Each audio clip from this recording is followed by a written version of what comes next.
E eu vou fazer isso também. Vocês terão as aulas para ajudar também nas provas. E o MET não tem tempo de vídeo, de aula, de reunião, né? E fica gravado nele mesmo ou eu tenho que depois disponibilizar no YouTube também? Tem que gravar e expor no YouTube. Podia já ficar na própria plataforma, né? Para vocês É acessarem. porque ela é só de reunião, né? Uma plataforma de reunião. Uhum. Mas dá para você usar o Classroom e daí o vídeo meio que fica lá. Tipo, você põe no YouTube, mas consegue acessar pelo Classroom. Só que aí eu já estou usando o Moodle, não queria fazer tanta mistureira, sabe? É ruim para vocês, é ruim para mim. Deixa eu projetar aqui os slides para a gente poder finalizar essa.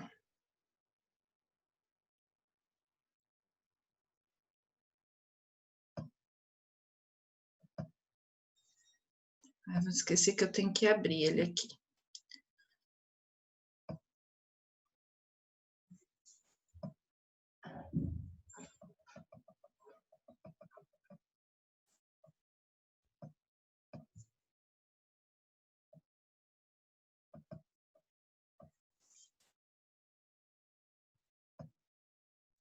Professor, a prova vai estar facinho, né? Claro, meu conteúdo é tão fácil. Vocês não acham fácil a minha aula? Gente, Mais ou menos. vai ser mais fácil que mamão com açúcar. Vocês vão poder. Vão ficar uma semana com a prova. Mas então, essa é a minha dúvida.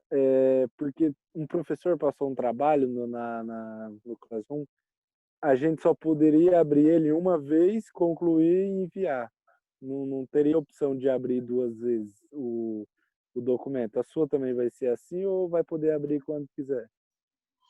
Então, eu acho que eu acho que você só pode enviar uma vez, mas será que você não pode ir mexendo nele? Não, do professor você só conseguia abrir uma vez. Eu vou ter que ver isso, porque no Moodle eu não sei se dá para fazer isso aí. Aí, graças a Deus. Mas vocês podem, mesmo se abrir uma vez só, vocês podem olhar no material, né? Essa é a questão.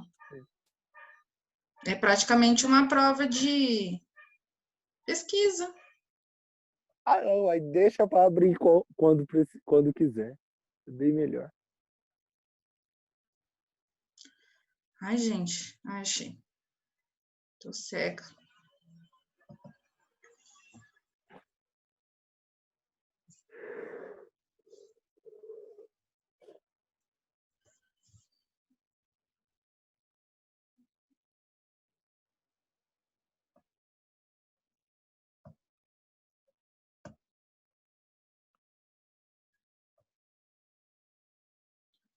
Estão conseguindo ver?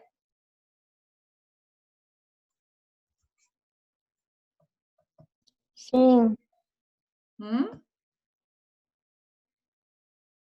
Estão vendo os Sim. slides? Sim? Sim.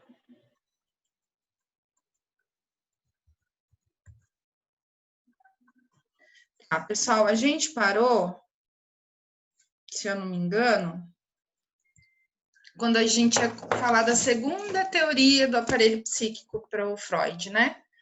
Então, a gente viu que a primeira. Quando eu falo aparelho psíquico, lembrando que eu estou falando de personalidade, é que ele dava esse nome à dimensão psicológica do ser humano, ele chamava de aparelho psíquico.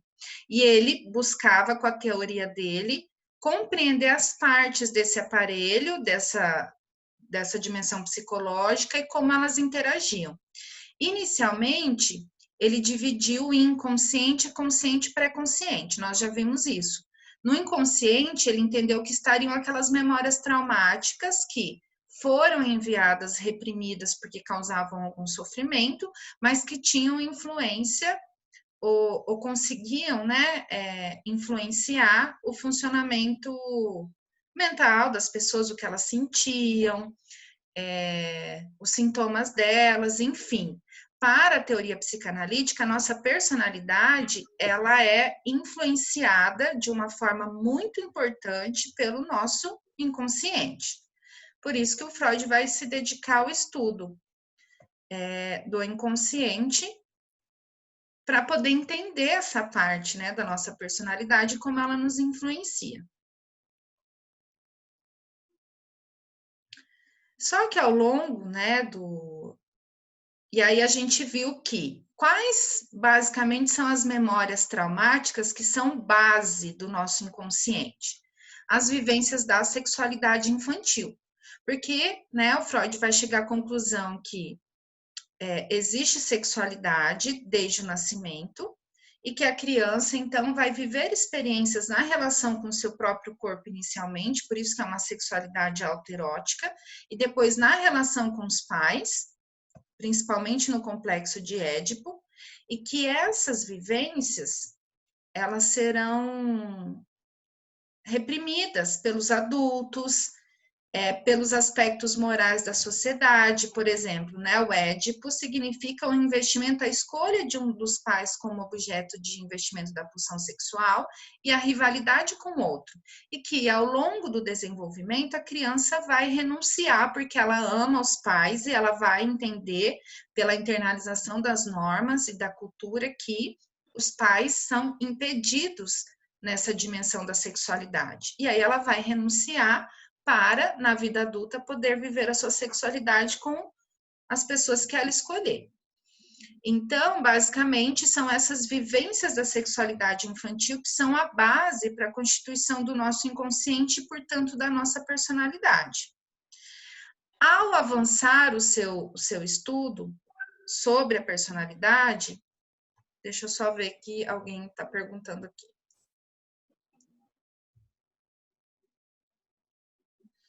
A Gileuza está dizendo que não consegue entrar.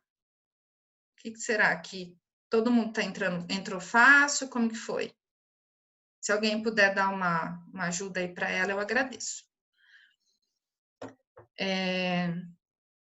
À medida que ele avança a investigação sobre a personalidade, ele vai reformular essa divisão da personalidade, que antes era dividida em consciente, consciente e pré-consciente, ele vai dividir em id, ego e superego. Vocês já ouviram falar desses nomes, né? Que geralmente são muito falados assim, né? No senso comum.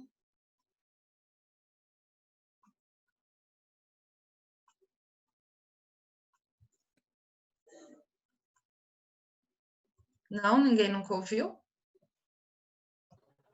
Eu já ouvi. Uhum.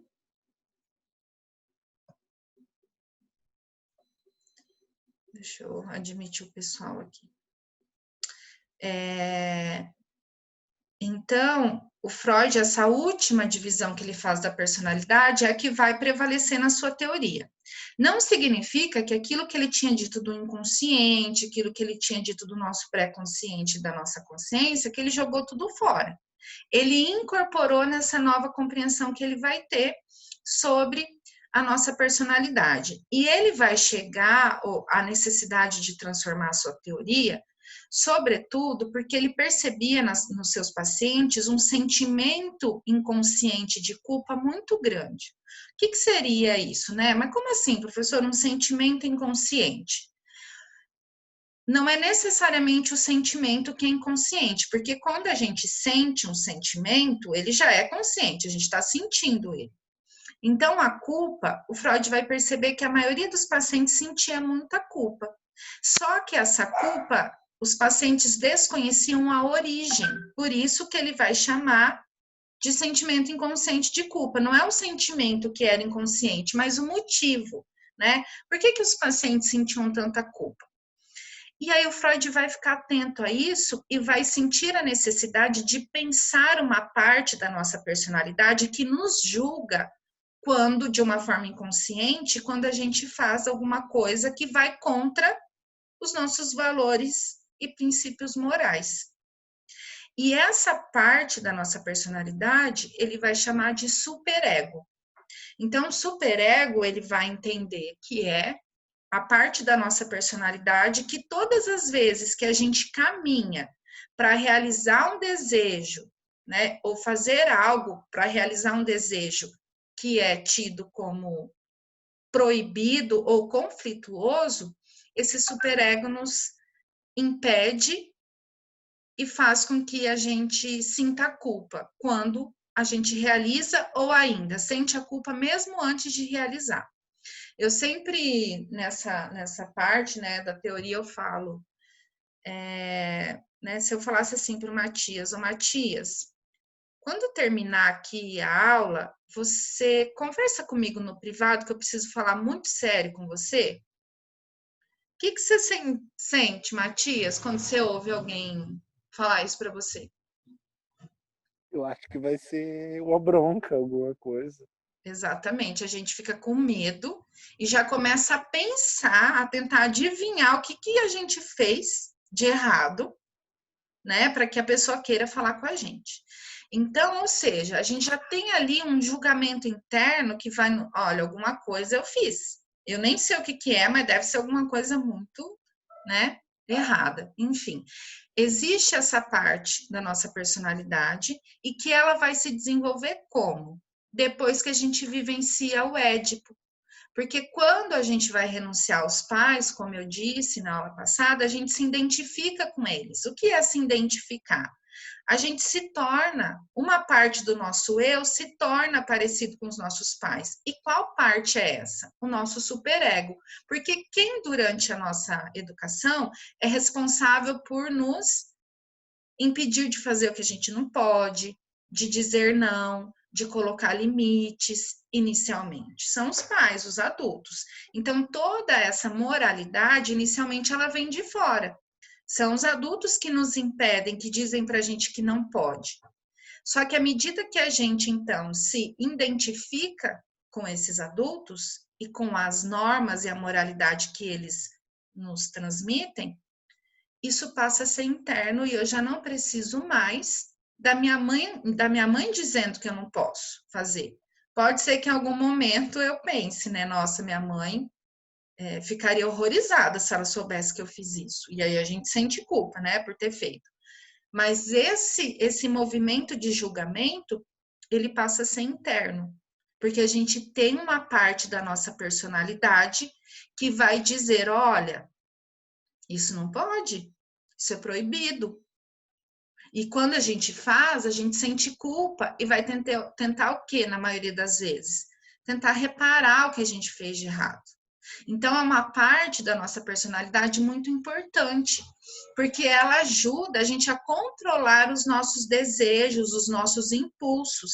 Lembra lá que eu disse que para o Freud existem 2 tipos de pulsão, pulsão de vida e pulsão de morte? A pulsão de vida está vinculada à sexualidade e também à autopreservação do nosso organismo, da nossa vida. Então, a gente come, a gente realiza atividades, né, se protege do frio, enfim, para proteger a nossa vida e a vida de quem a gente ama. Mas a gente também tem pulsão de morte, que é a agressividade, a destrutividade, que fica voltada para o mundo externo e também para nós mesmos. Isso não tem como negociar, tá presente, o Freud vai dizer, a criança demonstra agressividade, a raiva, a destrutividade desde o início da vida. Ele vai dizer, é uma condição natural do ser humano, é um instinto natural. Essa instância moral, ela ajuda nesse processo do nosso eu de controlar essa pulsão. Porque senão, se a gente não tivesse isso e alguém fizesse alguma coisa que a gente não gosta, a gente poderia agir de uma forma muito violenta, muito terrível com essa pessoa. Então, aquelas pessoas, né, que na sociedade a gente chama de psicopatas, são pessoas que têm um superego muito frágil, que não dá conta de controlar ou de influenciar o eu no controle dos seus desejos. Então, o psicopata é aquele que faz o que ele quer por prazer. Não é que ele não sabe que é errado. Pelo contrário, ele sabe muito bem, porque ele é muito inteligente. Uma inteligência cognitiva muito importante. Mas ele age a partir das necessidades de satisfação dos seus desejos. Então, a parte moral seria o id, o superego. E aí, o que seria o nosso id? Né, que é a primeira instância que fica definida aqui, né, no meu slide. O id seria o nosso reservatório de energia psíquica. O que é energia psíquica? As pulsões de vida e de morte. Então, quando a gente nasce, o que existe na nossa personalidade? Existe o id, porque aí o id é da ordem do biológico, ou seja, quando nós nascemos, o que nós temos? Pulsões, instintos de vida e de morte. É o que está dado no nosso psiquismo quando a gente nasce, ao nascimento. À medida que a gente entra em contato com a realidade externa, uma outra parte da nossa personalidade vai se desenvolver que a gente vai chamar de eu. Então, o eu nada mais é do que uma transformação do id, porque antes era tudo id quando a gente nasce, e à medida que a gente entra em contato, que realidade é essa? Contato com a mãe, contato com os estímulos externos, né? As percepções sensoriais, de modo geral. Quando a gente, por exemplo, tem fome, a própria fome é algo que a gente não conhecia no útero da mãe. Porque a alimentação da criança é automática, né? A criança é nutrida pelo cordão umbilical. Então, a gente não sentia fome, não sentia sede, não sentia calor, não sentia frio, nada dessas estimulações que serão vividas a partir do nascimento. Então, toda essa parte do nosso psiquismo, que seria uma parte mais superficial, vamos pensar que o... Tem mais alguém aqui falando, vamos ver.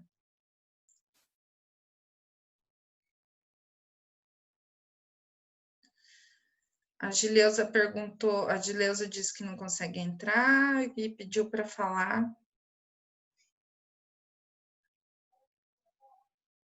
Se eu falei algo da prova? O que eu disse, pessoal, é que semana que vem, sobre a avaliação, para todo mundo que entrou agora, é que a partir de semana que vem eu tenho que disponibilizar a avaliação para vocês, né? Eu vou disponibilizar lá no Moodle.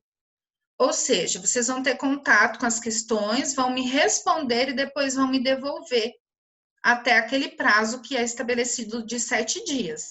Então, vai ser basicamente uma prova de consulta, tá? E eu não vou pedir nada do que vocês já não tenham feito em alguma das atividades ou ainda do que a gente tenha conversado aqui nas aulas, enfim. Os vídeos das aulas ficarão no YouTube, vocês podem assistir para poder tirar dúvidas e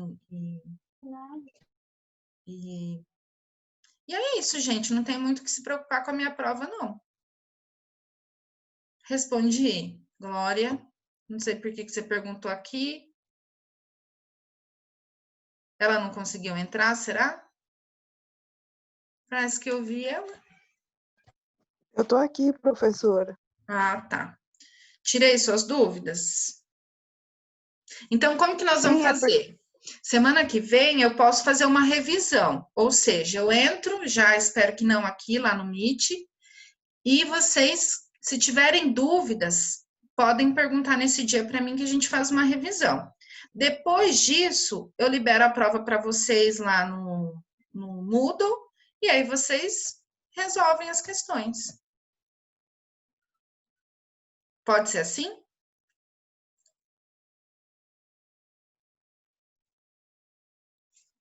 Pode, professor. Tá ótimo. Eu acho que sim, né?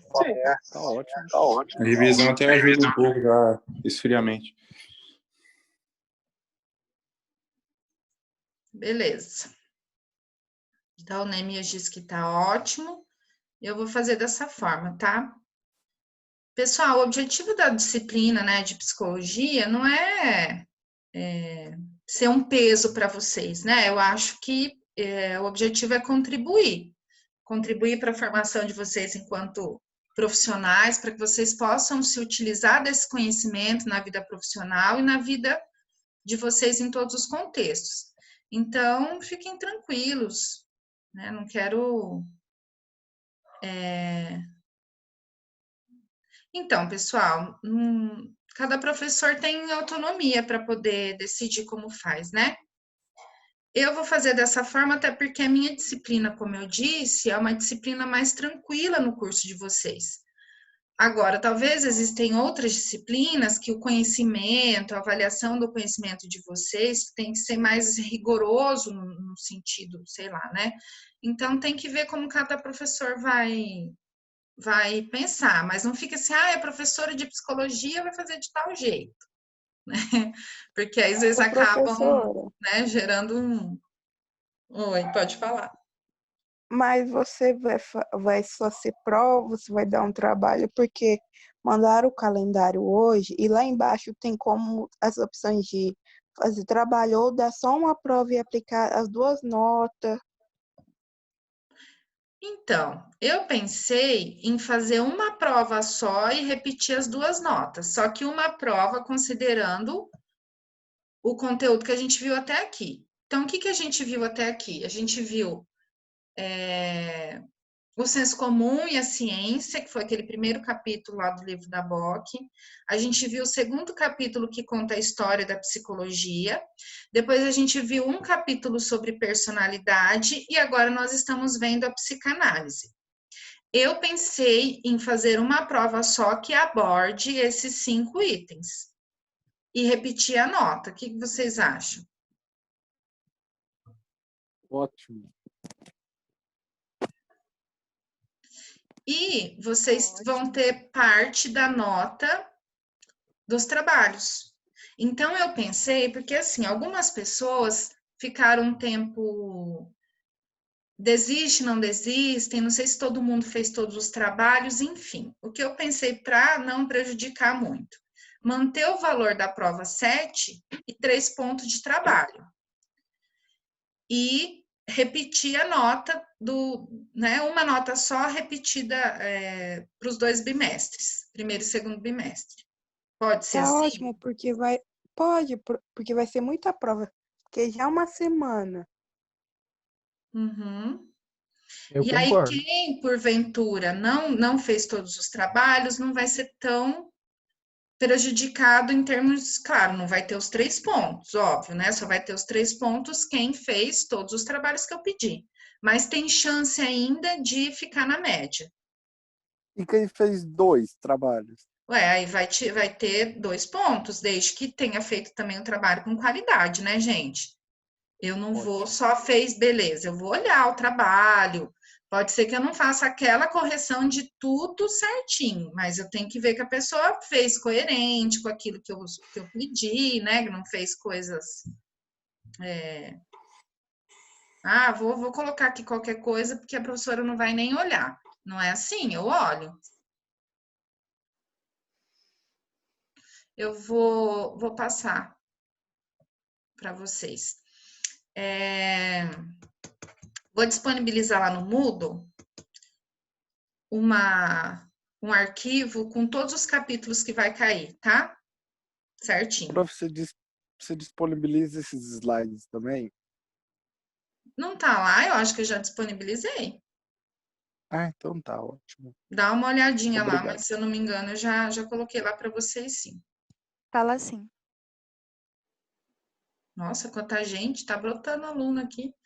Nunca teve 21 alunos na minha aula. Nada como uma prova, né, Semana gente? de prova. Pois é, depois vocês brigam. Você fala, ai, professores, vocês são muito ruins, tá vendo? É só... Tem que ter prova para vocês poderem assistir a aula.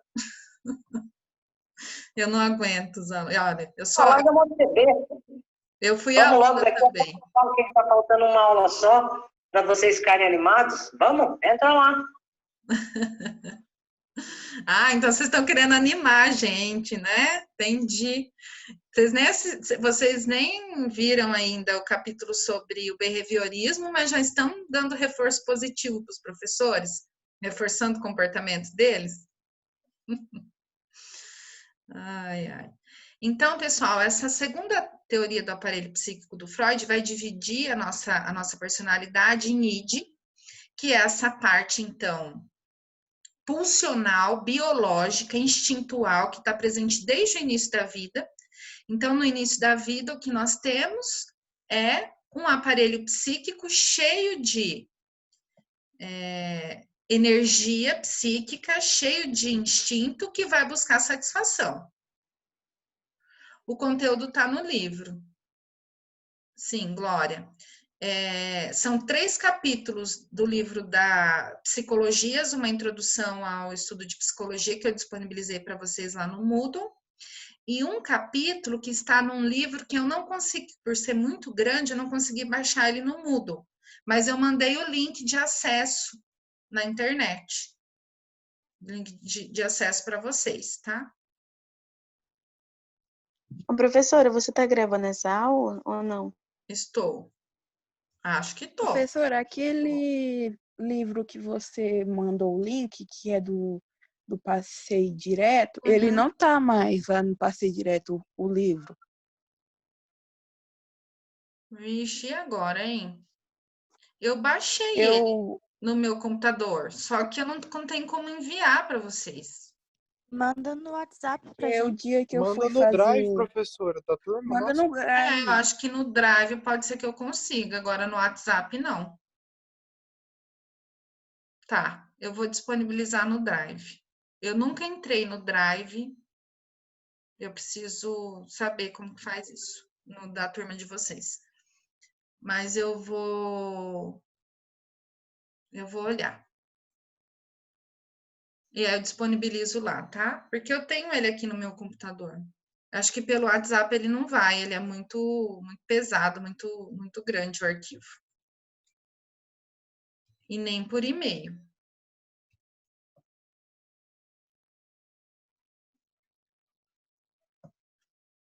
Ficou claro o que é o ID? Sim, é basicamente distintos, né? Exatamente.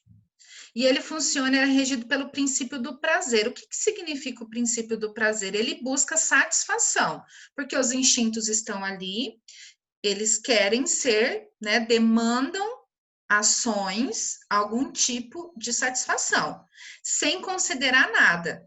O id não está preocupado, até porque ele nem tem contato com a realidade, então ele não está preocupado se pode, se não pode, ele nem sabe, não existe isso, impedimentos no id. Não existe contradição no id, não existe noção de tempo, espaço. Pense em um bebezinho. Quando um bebezinho tem fome, ele tem fome. Ele não quer saber se a mãe vai demorar para chegar, o que vai acontecer. Ele quer ser alimentado naquele momento. E ele vai ter reações no sentido de obter satisfação. Inicialmente ele chora, né? Tem ali movimentos corporais, até que a mãe venha e possa alimentá-lo. O nosso superego, como eu disse, eu vou falar do ego primeiro, depois eu volto no superego. Então, a gente tem inicialmente um id. O nosso ego barra eu, aqui a gente pode também traduzir por eu, né? Ele, deixa eu ver o que a Glória está falando.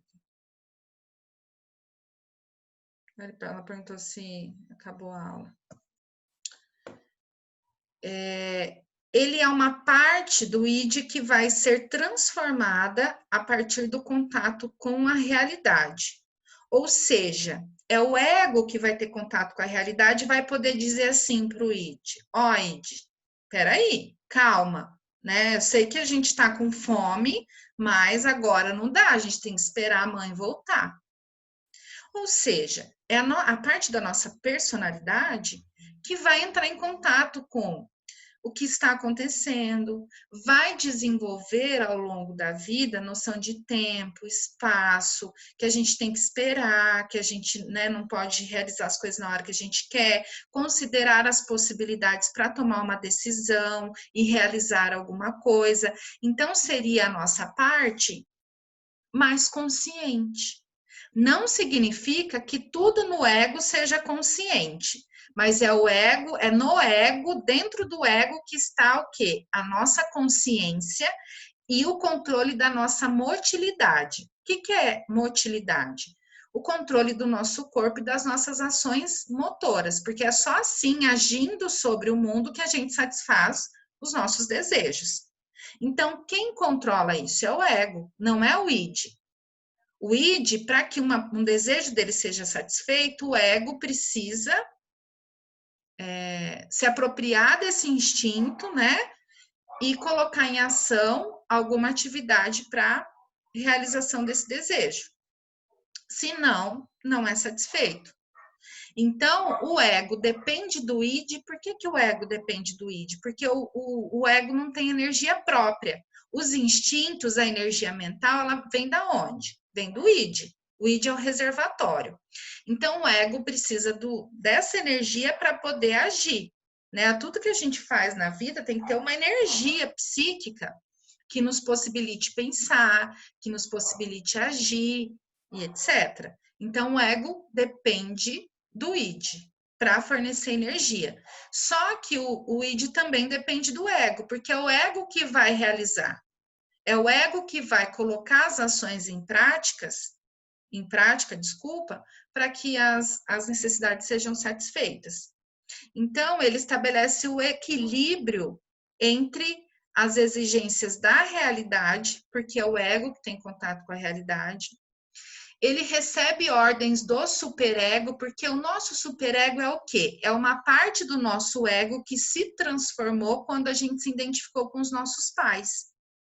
Então, essa moralidade, esse superego, ele que vai dizer para o ego assim, ó, quando o id cutuca e fala, ó, preciso realizar isso, o ego vai fazer o quê? Ele vai ponderar o id que está pressionando para satisfação, ele vai ponderar a realidade, ou seja, o que é possível naquele momento, e vai considerar ainda as ordens do superego. Por isso que o nosso ego sofre tanto, e é ele que vai apresentar os sintomas. Lembra lá o que era o sintoma? O sintoma era um conflito entre um desejo muito intenso, ou seja, uma pressão lá do id para realizar alguma coisa, mas alguma coisa que entra em choque com o quê? O nosso superego. E aí o ego fica lá no meio, sem saber o que fazer, e quando aparece o sintoma, significa que ele adoeceu, né? Reprimiu aquele conteúdo, aquele desejo, mas que a energia daquele desejo ainda vai influenciar esse ego, dando origem aos sintomas, tá? Então, a nossa vida psíquica nada mais é do que um conflito entre essas três dimensões da personalidade mais a realidade, ou seja, o nosso superego pressionando o nosso ego, dando limites para ele, o nosso id pressionando para satisfação, que não quer nem saber se tem impedimento, se tem moralidade, enfim, ele só quer satisfação, e mais a realidade. Por isso que fica tão difícil, porque existe esse conflito aí entre essas três instâncias. Então, ele é um regulador, ele regula o quê? Regula o id, na medida em que altera o princípio do prazer, porque o id quer o quê? Satisfação. Mas o ego, ele vai ter que alterar isso porque ele considera a realidade além dos seus valores morais expressos ali pelo superego. Então, quais são as funções básicas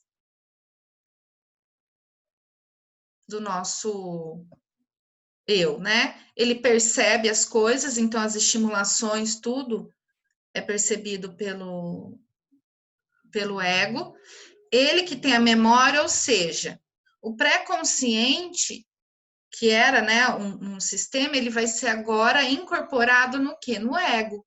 É no ego que ficam as nossas memórias que podem ser acessadas facilmente. Ele que pensa, ele que age, ele controla, então, tanto o pré-consciente quanto a consciência, a motilidade. Os instintos ficam no id, como eu disse, então o id ele é o quê, gente? Inteiramente inconsciente, tá? O id, ele é inconsciente em todos os seus aspectos. O ego, ele é